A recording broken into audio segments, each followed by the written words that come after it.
पुढची बातमी पाहूयात. कुणी ओबीसी मध्ये शिरकाव करत असेल तर गप्प बसणार नाही, असं मंत्री छगन भुजबळ यांनी जरांगे यांना सुनावलंय. मराठा ओबीसी मध्ये जाणार फडणवीस सरकारला न्यावं लागणार, असं सुद्धा मनोज जरांगे यांनी छगन भुजबळांवरती निशाणा साधलाय.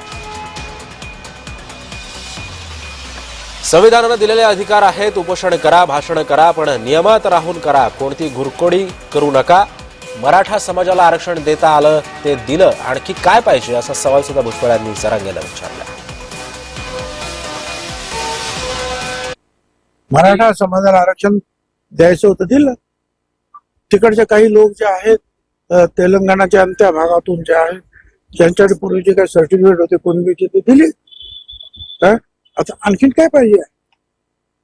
परंतु प्रत्येक घटक जो आहे हा आपापल्या गोष्ट आपल्या, आता उद्या दलित समाजाच्या याच्यामध्ये कोणी घुसायला लागलं तर दलित समाज गप्प नाही बसत, आदिवासी समाज गप्प बसत नाही, ओबीसी सुद्धा गप्प बसणार नाही.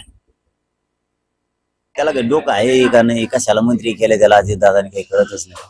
अरे मराठ्याच्या नोंदी सापडल्या, मराठे ओबीसीत जाणार आहेत, ते बी फडणवीस सरकारलाच न्यावं लागणार आहेत. मराठ्यांना न्यावाच लागणार आहे, कारण आमच्या नोंदी सापडल्या. आमची जर जमीन सापडली सातबाऱ्यासह, तुम्ही कसं काय देत नाहीत?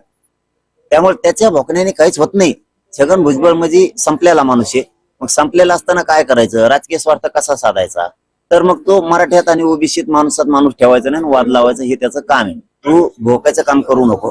तुझ्यामुळं देवेंद्र फडणवीस पुन्हा अडचणीत येईल आणि तिन्ही पक्षाची सत्ता तुझ्या एकट्यामुळे पुन्हा अडचणीत येईल. तू आपलं नीट राह.